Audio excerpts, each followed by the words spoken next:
What's up, man? How you doing? I am doing great today. How about you?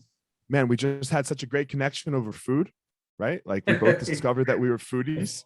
Yeah, And absolutely. you live in a town where I've always struggled getting food in Orlando. I've always been ending up at like chain restaurants and I hate them. So there is an area nearby Winter Park, which is literally known for the quality of its restaurants. So I got you when you Okay. get here, man. I can't wait to come to Orlando, hit you up and find some good food because I really try. There's two things I set my, if I have to travel, and I don't like staying in hotels. I always try to stay in like an Airbnb, Uh-huh. and I try to make it near The right good food. good coffee and good food. Good coffee and good I food. agree with you on both of those counts. So we got you covered. Man, look, we're connecting already. It's been 10 minutes. So, man, look, this is a thing that I believe, and we were talking about it offline, happiness, right? Like successful lives, things like that. You have to know what it is that fills your cup a little bit, right?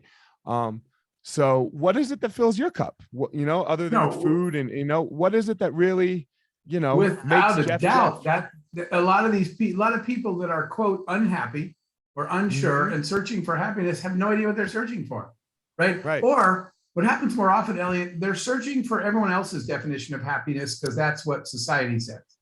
And you got to Right. get past that. You don't need to make anybody else's happiness yours. It should be your definition of what makes you happy. And the messages people get just drive them towards things they don't even care about. Mine from the beginning, well, at the highest level, mine is people. I absolutely love meeting new people. So the way that I sort of manifested that was travel, which is why I wound up in the travel business. Because the more places I can go, the more different people I can meet that look nothing like me. And that's absolutely what lights my fire. How did you get here? Like, how did you figure that out? At what, where did it start for you? Because like, Oh, you're I can young, you're literally growing tell you up. the, Where did this man? All right, let's do it. can literally tell you the day, man, because it was like seventh grade, and you had to pick from a list of books for a book report. And I picked this Mark Twain book, and I Okay. opened it up, and there was something written on the inside cover. Mark Twain had written his quote at the beginning of the book says that travel is the fatal enemy of prejudice. And his was actually longer and more flowery than that. That was the bottom line. And so for whatever reason, as a kid, I opened it up and I was just like stunned and staring at it. And I went home and I told my mom, I know Mark Twain's dead, but he wrote something in just my book for me. I was sure of that. And I talked to her about it. And I sat up all night thinking about it and spinning the little globe in my room and thinking that how am I, a citizen of the world if all I've ever been is in my little bubble? There's all these cultures and countries and realities and people out there living all these different lives, and I don't know anything about them. So I was fascinated then. I would spin my globe some nights when I was done with my homework, close my eyes, point to a country. By the way, Earth is 75% water, so you got to spin like 3 times. But I would get I would get a country, and then I would spend the rest of the night looking up that country, and then looking at pictures, and then I would go to sleep dreaming of far off lands and riding camels in Marrakesh and things like that. So I have always, that's where it started. When I talked to my mom about that, she explained to me that Mark Twain's point was you can't really call yourself an evolved human if you've never seen anybody that doesn't look like you. And so then it was kind of on, and that's been a pursuit of mine my whole life. Man, that touches so many topics, right? Because and so many for me that are close to my heart because of my background and heritage. Like I'm not sure if you know, you probably don't. I am a Black Jew, and it's only me and Sammy Davis Jr. that are like this, right? Like my dad's Black, my mom's white, my mom's Jewish, Holocaust surviving grandparents. So I've always been this other, right? I've always been this Wow. mesh Yes. of people, right? So my whole life is about that because of the oddity that I am. I What mean, again, what you are is not an oddity. You're a unique-ity, unique, right? right? Sure, uniquity. Uh, Thank you. Yes, for sure. yes, that gives you But everyone is, right? yeah, I Everyone agree. is a uniquity. So because we we get so stuck in our own little bubbles, right? We get so stuck in our own little bubbles. And I would say that is kind of why we have all of this unhappiness right now, because everyone two years ago, everyone's bubble, like it was leading, Yep. but 2 years ago, everyone's bubble got destroyed, Yep. right? Like it's just gone. Like no one has that, like, oh my God, this is what I do. And these are my, like, ugh. Yeah, So it forced people to look inward, and some people yeah, didn't want to, even though they were, a lot of people weren't happy or fulfilled. A lot of times they didn't really dig into why, and this pandemic forced people to do a lot more introspection. right. And I'm going to say now, for your business, what was it like for you and your business with this pandemic, right? Because I mean, the travel business, like my business, I have martial arts schools. That's what I do for a living. We were open on the 12th of March, and then literally everything was shut down. Everything, zero, gone on the 13th because COVID. What was your life like 2 years ago? That is pretty amazing. So I'm not in that space anymore. I retired from it, but you are right. I actually frequently get asked by the national TV networks to report on travel industry. So I stay on top of it all the time so I can give the report. And it was beyond devastating. A thing that, Elliot, that people don't realize, because when you think of travel, you think of American, Delta, Elliott, United, yes. United, or Marriott, whatever, the big, right. It was Norwegian. I was going to say a cruise line. So, I got stuck on. So now you have your own Elliott cruise line. Let's go. So people think of the big companies, but actually globally, 85% of all people in the travel industry are entrepreneurs and small business owners. They're little tour operators, or they're little restaurants and gift shops that live off of tourism. So the number of people when travel stopped, the ripple effect was huge, and it hurt so many livelihoods, so many families, and damaged so many careers. It was devastating in travel. Yeah, I can only, I mean, I guess I don't have to imagine, because it was mine too, right? Like that was, Yep. It was such a shock, right? It was such a shock. I know now you're into, kind of what your sign says behind you, inspiring entrepreneurs. How did you move? Take me through the story of like your career a little bit of, starting in travel and people, and then moving to where you are now. Sure. So, I actually got an engineering degree in college because the world tells you go get a good degree so you can get a good job at a good company, get a good paycheck, right? That's what parents have told kids since the dawn of time. And I unfortunately listened to that. So I got a good degree, software engineering, got a good job, good company, and a good paycheck. The problem, Elliot, was I had everything but a good life, because I actually hated it. I was bored every day. And I stared out the window and thought about all those countries that Mark Twain wanted me to see that I was seeing none of. I was just in my cubicle every day. And I couldn't take it. I actually had an incident with my boss because he came in and explained to me how he was going to promote the next person to management. And I realized that I can't do that. Based on that insane logic, I'm done. I can't do corporate America. Again, I'm not saying anybody's right or wrong. I'm saying it's a DNA thing. But I was like, I got to go. So that's when I left. I just quit one day at 20 something, my corporate job. No paycheck, no money, no nothing. But how crazy did your parents think you were? Oh no, they were not happy at all. When I had a good job, my mom would say, our son's such a good boy. Look at the smart kid we raised. Then when I just quit and walked out, they're like, never mind, our kid's an idiot. He had a great well-paying job and he's walked out. I just couldn't do it because, we spend all this time pushing our kids to get a good job, but we really don't focus on get a good life. Colleges. I got off on this track one day, and I went and looked at college websites. College websites grade themselves on job placement. Nowhere does anyone grade themselves on happy human being placement or fulfillment. All that seems to matter is you got a job, you're done, you're good. And so that culturally wasn't working for me. Our metrics are off, right? Since. Say that again? Our metrics are off. Like what we judge, like good and bad on, like they're just off, in my opinion. Like you said, like, do you have a job? Do you have a job? I mean, what if my job sucks and it makes me want to drink and beat my wife? Right. Or I was just going to use that example. Yeah. Because I went to college with a guy that became an investment banker, was making like $1 million a year. And everyone's like, he's the most successful one of us. He was the most miserable. He actually had a drug and a drinking problem because he was so miserable. So what exactly Yeah. were we judging? Whose salary was highest, or who was literally the most, stable and fulfilled person? No one asked that question. But anyway, let me go back to your question. Yeah. So Sorry. Go ahead. my goal was to see the world, but I was broke. And I quit my job and had no income. So the quest was, and kind of the intention, excuse me, was, is there a way that I can do both? And I want everybody listening to ask that. Instead of assuming that your job or your career and your dreams are mutually exclusive, right? For most people, your dreams are these things that, your passions. There are things you do on the weekend if you're not too tired. And there are things you do when you retire. You're going to climb Mount Everest after your knees are shot. What? I mean, why is everybody living for tomorrow? And the answer is, this is what they tell me, Jeff, you got to grow up, man. I got a mortgage and a family and payments due.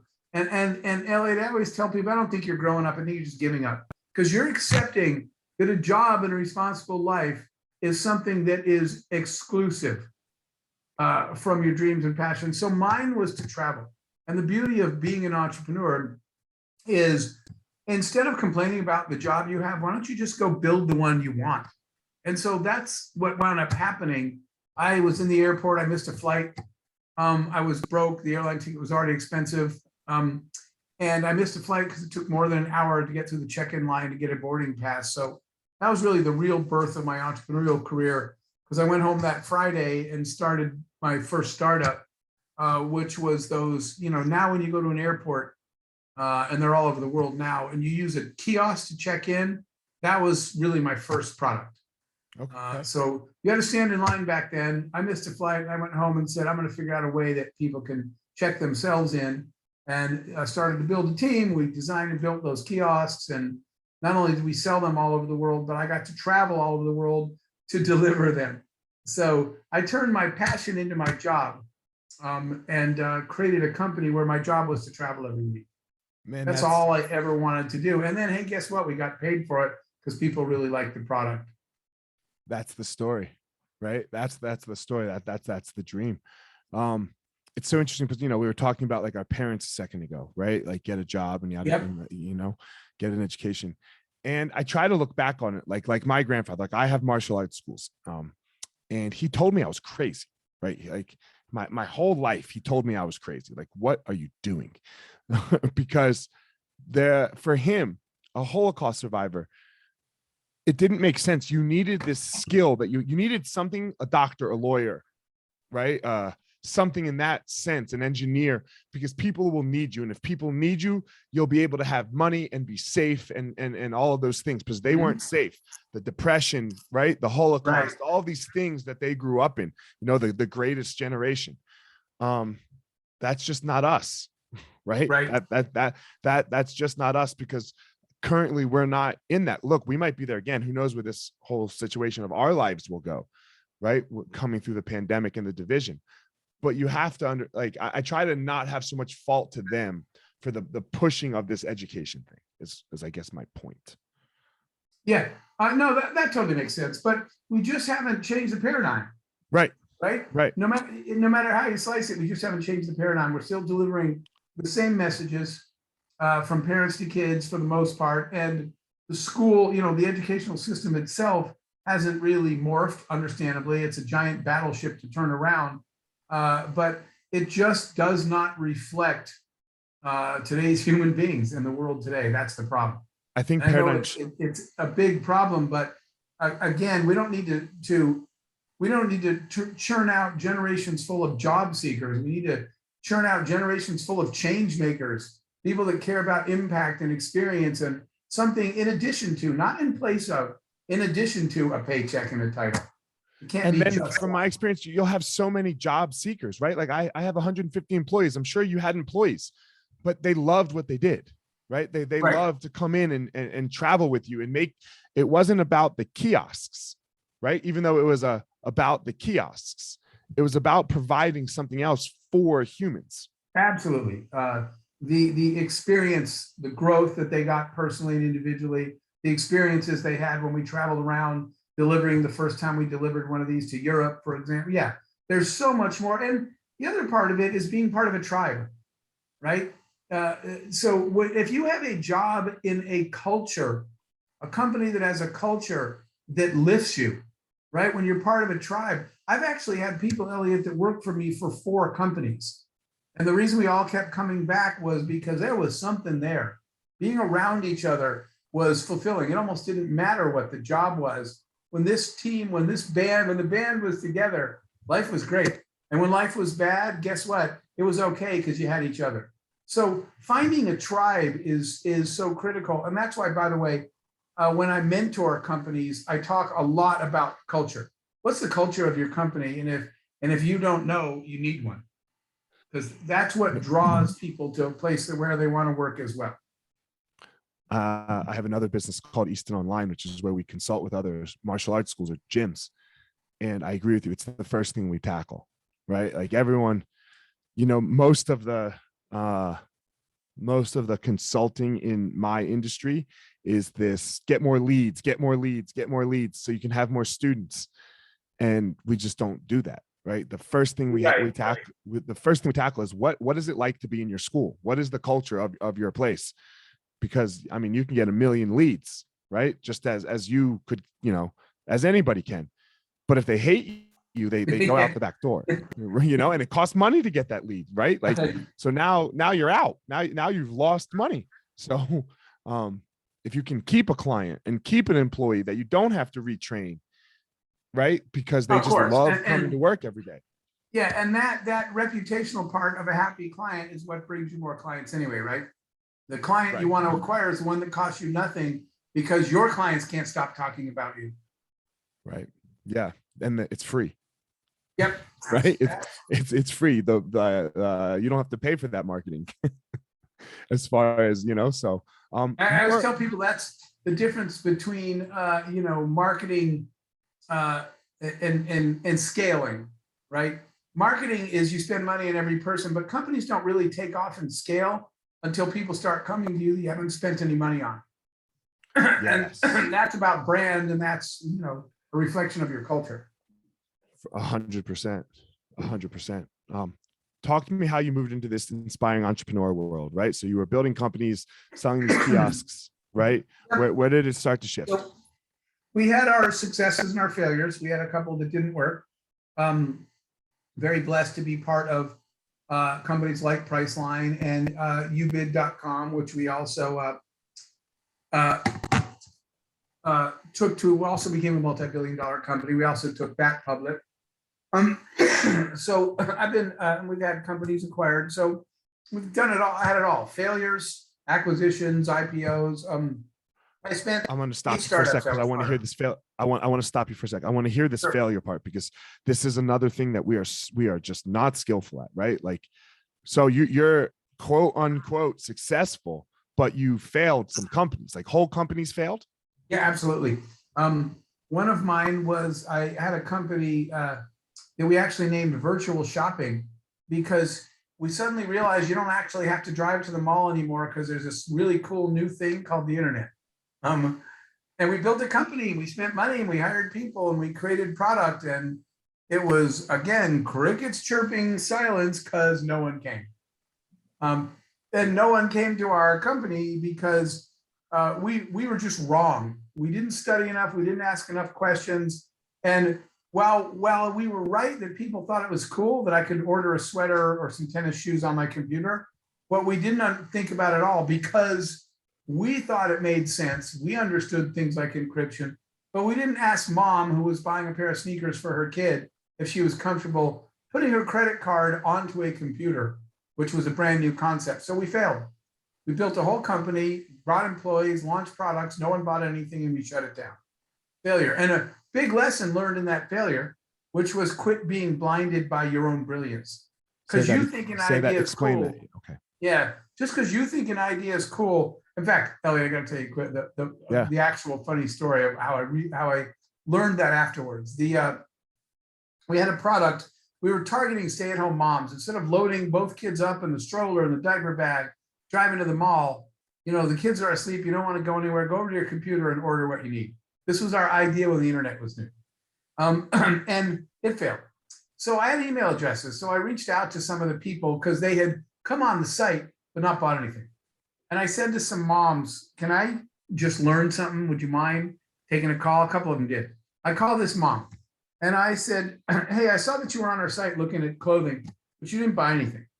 And she said, yeah, because I wasn't about to give my credit card to you and your nerd friends. And I was like, we can't see your credit card number.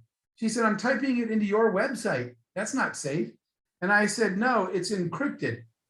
And she said, pardon me. And I said, we use 128-bit, our RSA 128-bit encryption. Okay, everybody in my office knows what that means because we're all engineers. They know encryption. This housewife, mom said to me, when I said we use RSA 128-bit encryption, she said, sorry, Jeff, I only speak English. And I said, well, I was about to say something similar, and I put my credit card in. Right. I said, I'm speaking English. And she said, I have no idea what you're talking about. I said, you don't know what encryption is? Because, Elliot, everybody in my company knows what it is. That's where people get blinded, right? And she said, I said, you don't know what encryption is? And she said, it's how the Egyptians buried dead people. I said, no, that's not right. And she said, then I don't know. And so I just sat there stunned, realizing that because you think something is a good idea is meaningless.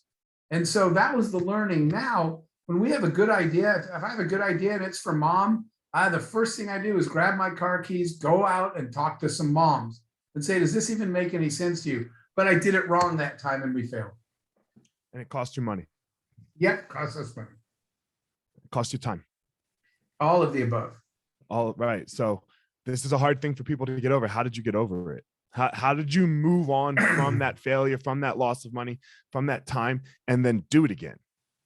Okay, so one of the things that I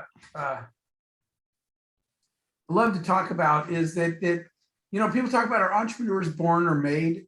It's an entrepreneurial DNA, right? You either have it or you don't, and it's okay either way. It's not right or wrong. But entrepreneurs, you can't do this if you can't shake it off. I've had people that have failed once and never wanted to try again, right? Because it hurt. Yeah, guess what? Failure hurts. It sucks. People laugh at you. It costs you money. It actually hurts. But entrepreneurs shake it off. You know what we always did? I used to tell my people, it's time for the postmortem. They said, what are you talking about? I said, we're going to do an autopsy on the body. We're going to find out what killed it. And we're going to take notes. Then we're going to bury the body and start another one, right? We'll just move on. And I would tell my team this. I would say, you have Saturday to cry. So Friday, we close the company. You have Saturday to cry all day. You have Sunday to drink all day or whatever makes you feel better. But shake it off by Sunday night and get back here Monday and we'll start something else. So you have to be able to gather the lessons, make sure you learn them and shake it off and move on. Otherwise, you should not be an entrepreneur. Not a good life for you. Yeah, it's like fighting. You can't fight if you can't get beat up. Yeah. Like it's not about the winning. It's can you get your ass kicked and do it again? Because that's what it is. But that's why I think entrepreneurship and fighting, there's such good metaphors for life, right? Because that's where like we're all getting, I don't care who you are, you're getting your maybe not Bezos, right? Like Bezos is doing all right, Elon Musk is doing all right, but the good percentage of us are getting our fucking asses kicked right now. That's absolutely right? Most of the world. Yep. Yeah, so can you stay in the fight? I have a long time friend, I've been friends with him for decades, who was a boxer. It's Evander Holyfield. And somebody, I remember once said something. You have a long time friend. Hold on. I'm going to interrupt you here for a second. God, what's her name? The girl swimmer that's really good. She's not swimming anymore. Dude, the problem is she won all the. Yeah, a couple of years ago. Hold on, I got to Google it because the story's too good. Female swimmer, best female swimmer. Hold on, this will get us there. Best, I think Missy something. I think her name is best female swimmer. We're tangenting right here. Olympics. Come on.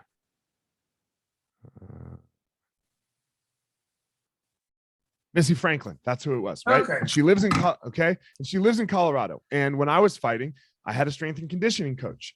And I walk in one day, right? And this is to your Evander Holyfield. I have a friend who's a boxer. Okay. And we're working out, she's doing her workout. I'm doing my workout with my conditioning. I'm like, I'd like to talk to people. So I just go introduce myself. I'm like, hi, my name's Elliot. I'm like, and she's like, oh, you're a fighter. I'm like, yeah, what do you do? She's like, I swim. blah, blah, blah. And I'm like, what's your name? And she goes, I'm Missy Franklin. I'm like, yo, girl, you don't swim. You're the best swimmer female in the world right now. Right? Like, you don't swim. Like, somebody who swims is some in high school kid. Like, my kid plays basketball, bro. You don't have a friend that boxes. You have a goat on your hands. Well, so anyway, go ahead, tell your story. Well, somebody asked him how many. I just remember one day we were walking at some press interview. They asked him, how many times have you been knocked down? And he said, I have no idea, but I can tell you how many times I got back up. So yeah. I just kind of like that. He said, I don't count the knockdowns in life. I count the get-ups. So that's all that matters. Man, I'll tell you a conversation I had recently in Portugal, of all places, but you would have loved it because we spent the afternoon together talking about life and fighting, which was GSP. I spent the afternoon with George St. Pierre. George. He and I were both speaking at an event, and his outlook and attitude, he will tell you the reason he was a world champ is only partly his physical skills. It's way more the way his attitude. And I actually believe that. Evander was a small heavyweight, but he had so much heart, and he was such a strategist like GSP. So life, so I'm friends with GSP too. I train with GSP a bunch. So yeah, we're buddies. Yeah, he did the podcast with me and everything. Yeah, so go ahead. No, I think he's great, but I learned a lot from listening to the way he looks at life, right, and the decisions he makes, and it's just super educational when you see people that are the best at what they do. And what we're not saying that you need to go out and win a world title at anything, right? That's not what you and I are talking about. What you and I are talking about is that you figure out what your championship is, what your life is. It might be to be the greatest father in the history of fathers, whatever it is. It might be mine was I was gonna somehow become a world traveler and see 50 countries before I die. Somebody else's might be, as an entertainer. It doesn't matter. You might want to be the world's best math teacher. Whatever it is, though, it's that you started this whole conversation with that. You have got to focus on what lights you up, not what other people are telling you to do. What lights you up, and how do you make a sustainable career out of that passion?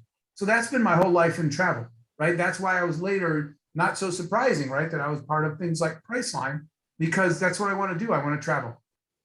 And so we just made that into a business to be able to do that. And that's kind of what our hope is for everybody. That's why we started Global Entrepreneurship Network. The thing behind me was to teach people how to create the future they want and stop complaining about whatever they have. Tell me more about it. Yeah, so we realized that entrepreneurship, and by the way, entrepreneurship is not a business thing. An entrepreneur is someone that takes control of their own destiny and designs the world around them. Okay. I love what you just said right there, because people say, I have a business, I'm an entrepreneur. No, you're a business person.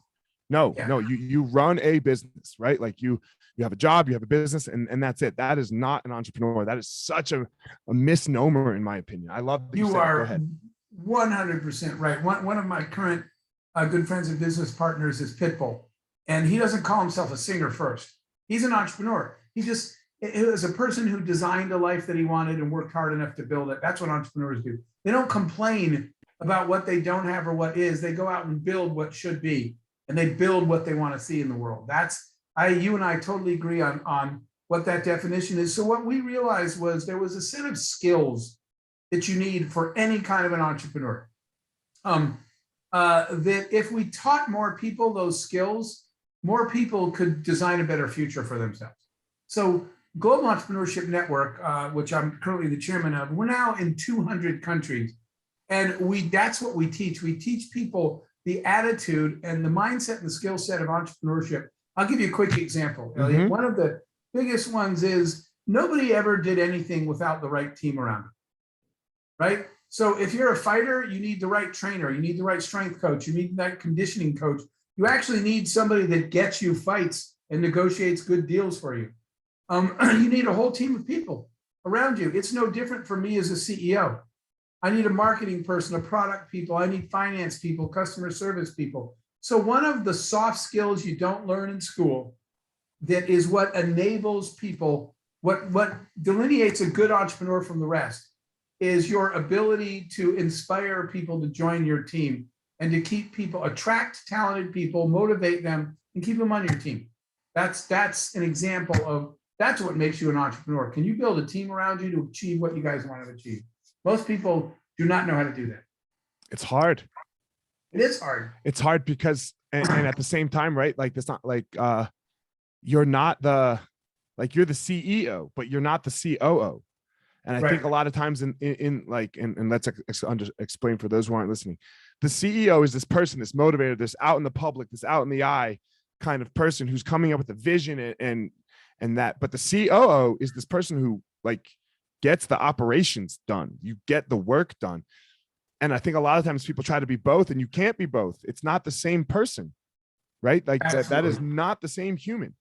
It is I am not a at all. terrible integrator. I am a terrible integrator. I can't integrate shit. By the way, I discovered that I'm not an operator. I don't want to run the same company for 10 years. I'll build it. I'm a builder. I'm not an operator. I'll do it. I love, like, for me, I love to go teach martial arts. It's my thing. That is how I do the people thing. You do the people thing through travel. I do the people thing through teaching martial arts in some form, right? So I'm going to teach. So like when you look at our org chart, I'm at the very, very top as the owner. And then you don't see me again until the very, very bottom as like the jiu-jitsu teacher. And I'm not even the head. I'm not even the one who runs the jiu-jitsu department. No, I only show up. I teach my classes and I shake hands, kiss babies, and I fucking leave. You know, the thing is, you're what you're teaching is so much bigger than martial arts, right? You're teaching confidence. You're teaching discipline. You're teaching so many other things that change people's lives. They develop those things like their confidence, their discipline, their commitment. All these things come out of learning martial arts. That if more people knew that, even more people would get involved. I think part of people's problems is they just don't. They have to first understand who they are. Like what are they best at? Like, you just said it. You start the company, you have the vision for it, and then you're out. Yeah, right. And it took me a while to figure that out, but I figured out that I'm a builder. If there is, I'll use a stupid analogy. If there's piles of wood and hammers and nails and all just laying in a big heap, I'm the guy that can walk up and say, all right, here's what we got to do. You do this, you guys grab that, we're going to do this. I can actually I can take an idea and create a business out of it. But I realize I'm not an operator. Once a business is up and running, I don't have the attention span. I know what my weaknesses are. I do not have the attention span to stare at spreadsheets all day and make minor adjustments. I'm out. I'll go build, give me another idea and I'll go build something else. So once the other win there is not only do you have less days of your life that you hate, but when you start doing the stuff that you really like because you're good at it, you do so much better, right? Anyway, when you're in your zone, you're going to perform. And so once I realized that and just accepted, here's my limit, so I should stop trying to do the stuff I suck at. I got to tell you a quick side story. When I was briefly in corporate America, my boss gave me this annual review form. And he said, let me explain how annual reviews work. He said, every December, we review your performance for the year. And if you're going to get a raise, it'll be in January. And he said, so do you understand? And I said, yeah. He said, what? I said, I'm not going to do shit till November. And he said, that's not how it works. I said, yes, it is. I'm not giving you any good ideas, and I'm not going to work hard in February. I'll just show up in November and kick ass. And he's like, it doesn't work that way. So then December comes and they give me the form. And the form says, list your strengths and how you're going to use them to help the company in your career. Easy. Then they said, list 2 things that you're weak at and tell us what you're going to do to improve. And I was like, why would I focus on the stuff I suck at? Makes no sense. So I asked the boss, I don't need to worry. Why am I worrying about that? Let's just use me for the things I'm good at. He said, no, you have to figure out 2 things you're weak at and tell us how you're going to improve. So I went back and I wrote ballet and synchronized swimming. And I said, I suck at both. Your boss fucking hated you, man. But he did. But I'll take classes. And yeah, that was pretty near the end. But I started thinking, man, focus, do the stuff that you love doing. Why are you doing stuff that doesn't light you up? And most people's answer is because I need a job and I got to pay the bills.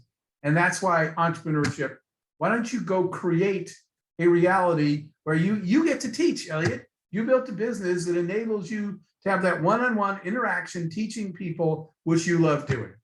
That's people should have that as a target, and don't just give up and say, "Gotta have a job, man. I'm a grown up now." You're a give up now. You're not. What was that line you said in the beginning? You didn't give in, you gave up. I don't know what was it. A lot of people were telling me, Jeff, at some point you got to grow up, and I just said, "You're not growing up. You're just giving up. You're accepting. Okay, now that I have a job, whatever I dreamed of doing, seeing the world, building a lot of gyms, whatever." That was a dream. Now I'm an adult. That's a weak piece of crap excuse. One of my other good friends you may know as well is Ray Lewis, the football player. Yeah. And Ray's answer to everything is no excuses. His company is called No Excuses, right? Because we're just tired of hearing everybody has an excuse for why. The real answer is, actually, I have a wall of sayings behind me, but I was just doing live television, so I had to put that brown thing up there. Yeah. One of the things it says up there, Elliot, is it says, everybody wants to be successful just till they find out what it takes. And they're like, whoa, man, that's your workout, Elliot? No, thanks. Right. They want your success. They just don't want to do your workout. It's so interesting. Yes, that's what it is.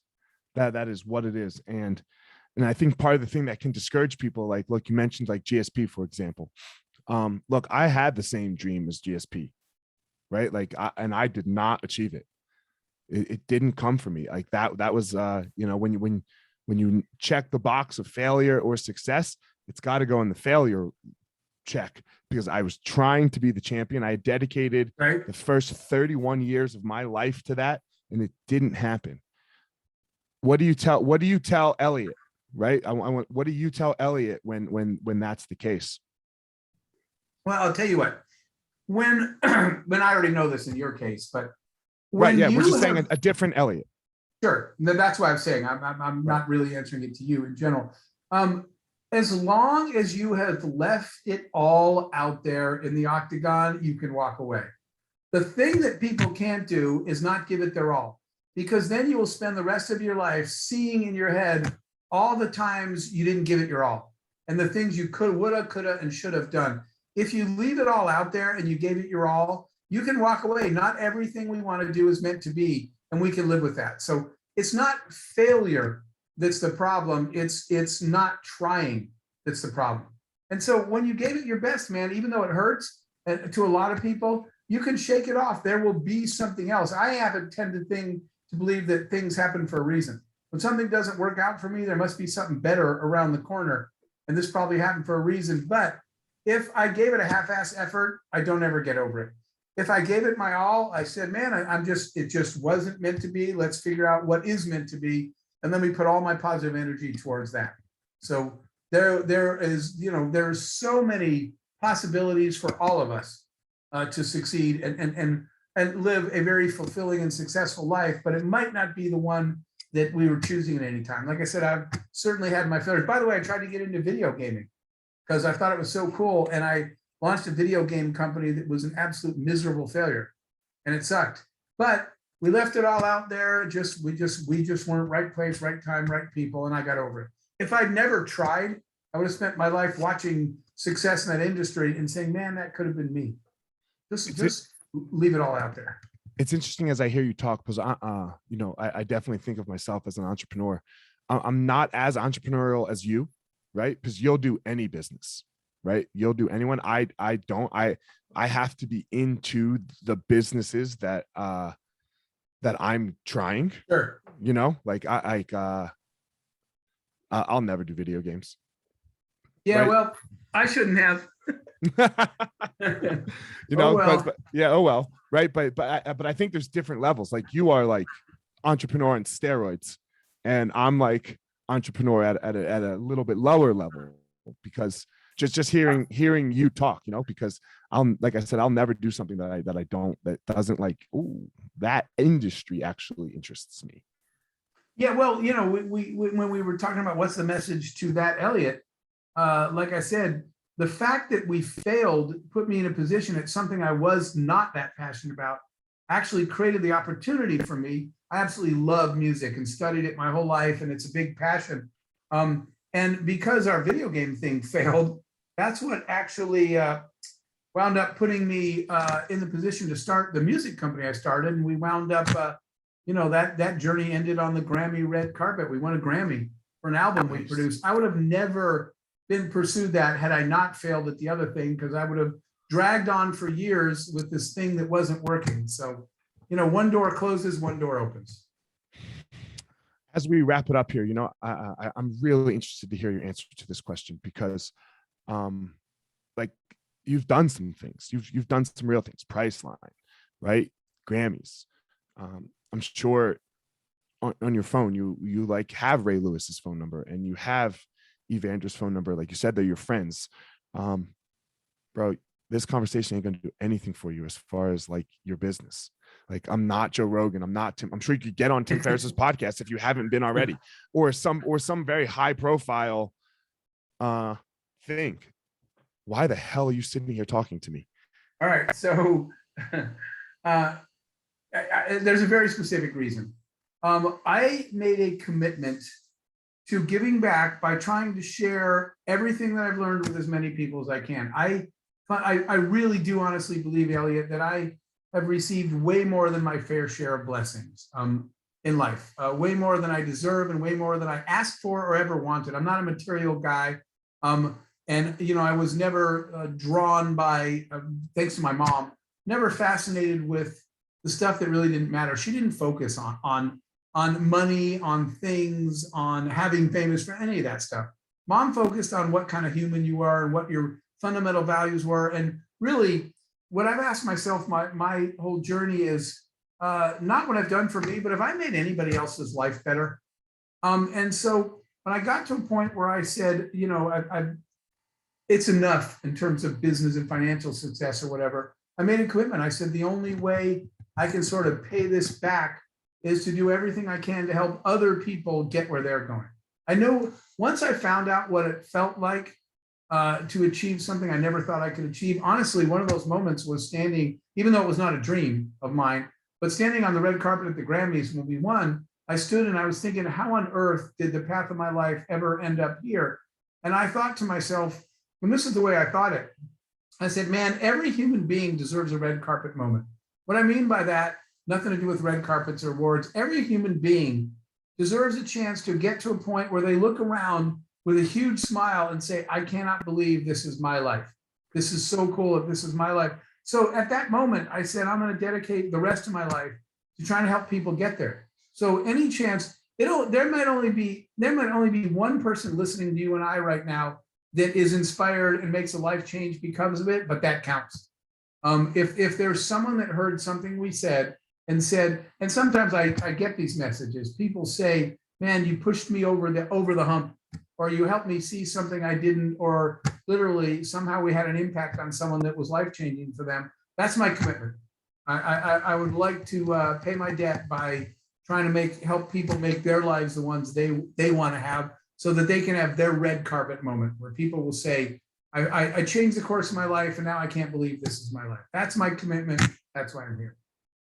It's a real, yeah, I appreciate, look, I had a great, my day's solid now in the last 45 minutes. So I really appreciate it. I believe everyone has a unique power, something in the world that makes them, amazing. Like I said, like you're saying about your mother, that she taught you. It's not rich, it's not fame, it's not money. It's, I don't know what it is, right? It's that thing that makes Jeff and Elliot. What is that power of yours? What would you say? Well, I would have said, I'll give you two answers, because I would have said, it's that I've gotten good at taking complicated concepts and making them simple so people can action them. But I'll tell you, one of the things people keep telling me that question is that they say that you make people feel comfortable with themselves no matter who they are, right? Like, I have my own youth charity. We build orphanages in schools. We're building them in Ethiopia and Uganda. And when I'm there with the kids, the people are always nervous because it's some old white guy that's from America. And I wound up making friends with all the kids. And someone said, somehow the kids were comfortable with you. That is something super important to me. And that's the one that, for whatever the reason is, a lot of times when I come in, people expect one thing. And when I leave, they say everybody was comfortable around you. I work really hard to try to do that, whether I'm sitting in a room with Pitbull or whether I'm sitting in the dirt with a kid in Ethiopia. You want them both to feel like you're glad they're there. That's a power. That's a big power. It's There's very important few to me. people that, yeah, there's very few people that have that power, right? I personally know one other person who has that power, and it's amazing to be around them, right? It's amazing. They make you, his name is Henzo Gracie, and Yeah. he's probably one of the most famous Gracies. He's the most liked for sure. Okay, that's a heck of a family. Yeah, and he makes you feel like Henzo when you're around him. That's really cool. That's what it is. I will You're study like, that more so I can keep improving. Yeah, it's I'm waiting. He's a very busy guy. I have a call into him now because I want to know how he does it, right? Like, how do you do this, man? Like, you are so powerful, but you get everyone else to really feel their power. And I think sometimes, like, one of my drawbacks and that I'm aware of is that I am also very powerful. Like, my whisper is a scream. Like, you walk into the room and everybody's like, yo, shit, Elliot's in the room, or Jeff's in the room, but you haven't said a word. You haven't like announced yourself or anything. And that can kind of be disempowering to other people, right? Because like it deflates them. And how to make that, how to get through that step. That's something that I'm working on currently. Yeah, that you said that exactly right. And that's why one of the things that I knew I had to work on hard was empathy. Trying to put myself in somebody, even if you walk in the room and everyone has the attention on you, you have to push yourself to try to imagine how the other people feel so that you can meet them in the middle. And I worked hard on trying to develop empathy. So I wasn't that guy that I don't want to be. When you and I both know who we're talking about, when certain people walk in the room and you just want to walk out of the room because it's all about them. I have felt that way before. So I was like, well, wait, Jeff, you got to make sure you're never making people feel in any way like their voice doesn't count or isn't heard. So work hard at that, but it's all about empathy.